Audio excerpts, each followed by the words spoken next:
इसे सफलता मिलनी चाहिए और इसलिए दुआओं का दौर, नमाज का दौर इस वक्त लगातार जारी है। बस अब से ठीक 3 घंटे 4 मिनट और जहां रूस फेल हो गया, जहां अमेरिका और चीन नहीं पहुंच पाया, आज वहां हिंदुस्तान पहुंचने वाला है। जी हां, आज वो करिश्मा हिंदुस्तान करने वाला है।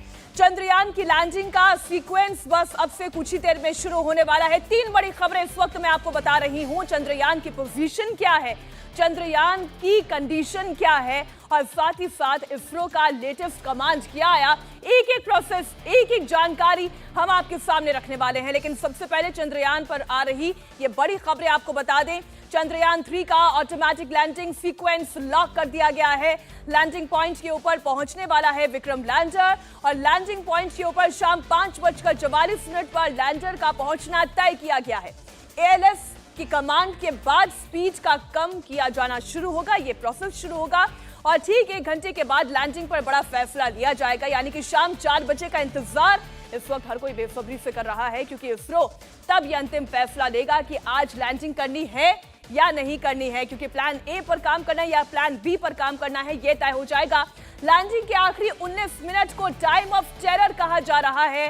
लैंडिंग में अगर कोई दिक्कत होती है तो इसरो का प्लान बी भी रेडी है। तो ये तो आज की 3 बड़ी खबरें हुई, लेकिन सबसे पहले 3 घंटे बाद जो होने वाला है वो मैं आपको आज यहां से स्टूडियो से बताने वाली हूं कि ये होगा कैसे, कैसे चरण आगे बढ़ेंगे, ये आपको इन तस्वीरों के जरिए बताते हैं। इस वक्त मेरे सहयोगी टी राघवन स्टूडियो में ही मौजूद हैं और मेरे तमाम दर्शकों को बता दूं कि राघवन बीते 20 साल से लगातार इसरो की हर खबर को कवर करते आ रहे हैं और राघवन ये जानते हैं कि चंद्रयान 1 से लेकर चंद्रयान 3 तक हम कैसे चरणबद्ध तरीके से आगे बढ़े। लेकिन पहले ये तस्वीर आप देखें, लैंडिंग का पूरा प्रोसेस देखें। चांद के ऑर्बिट से विक्रम लैंडर धीरे धीरे नीचे उतरेगा। सॉफ्ट लैंडिंग कराने का ये पूरा प्रोसेस है और न सिर्फ सॉफ्ट लैंडिंग, सेफ लैंडिंग होनी चाहिए और ठीक 4 घंटे तक लैंडर में अगर कोई दिक्कत नहीं होती है, कोई परेशानी नहीं होती है, कोई एक्शन नहीं होगा और फिर लैंडर का गेट खुलेगा। आप ये देखिए, इस तरीके से लैंडिंग वर्टिकल होगी।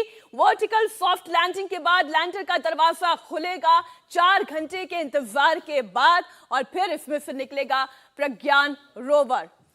6 पहियों वाला ये रोवर धीरे धीरे बाहर जब निकलेगा, आप ये देखिए तस्वीरें। अगर राघवन इसको आप और इलैबोरेट करना चाहें इसकी लैंडिंग से लेकर प्रज्ञान रोवर के बाहर आने तक। देखिए, अगर ये क्यों इतना इंतजार हमें करना पड़ रहा है, उसकी एक बहुत बड़ी वजह ये है कि जब लैंडर वहां पर लैंड करेगा, उसके थ्रॉटल्स की वजह से, उसके इंजन्स की वजह से जो डस्ट पार्टिकल है सरफेस ऑफ द मून में वो बहुत ज्यादा होंगी। इसीलिए उस डस्ट पार्टिकल को सेटल होने का इंतजार वहां पर करना पड़ेगा। उसके बाद जैसे ही एक बार लैंडर विक्रम टचडाउन करेगा, उसके जो सेंसर्स हैं वो ऑनबोर्ड कंप्यूटर को एक खास कमांड भेजेंगे, जिसके बाद तुरंत जो थ्रॉटल्स हैं, जो इंजन्स हैं वो बंद हो जाएंगे ताकि कम से कम डस्ट वहां पर उड़े। एक बार वो डस्ट जब सेटल हो जाएगी, क्योंकि हमारा जो प्रज्ञान रोवर है मीनाक्षी, वो बहुत ही सोफिस्टिकेटेड एक इंस्ट्रूमेंट है, इसीलिए उसको इंतजार करना पड़ेगा कि वो डस्ट जो है पूरी तरह से चांद की सरफेस पर सेटल हो जाए। दर्शकों को ये समझा देते हैं कि ये तो तब होगा, यानी कि 6:04 जब लैंडिंग हो जाएगी, उसके बाद ये प्रज्ञान रोवर बाहर आएगा। लेकिन लैंडिंग से पहले सबसे ज्यादा जिस बात का ख्याल रखना है वो है स्पीड, वो है वेलोसिटी। स्पीड को कैसे कम करना है, कितना कम करना है, ये बहुत चैलेंजिंग है।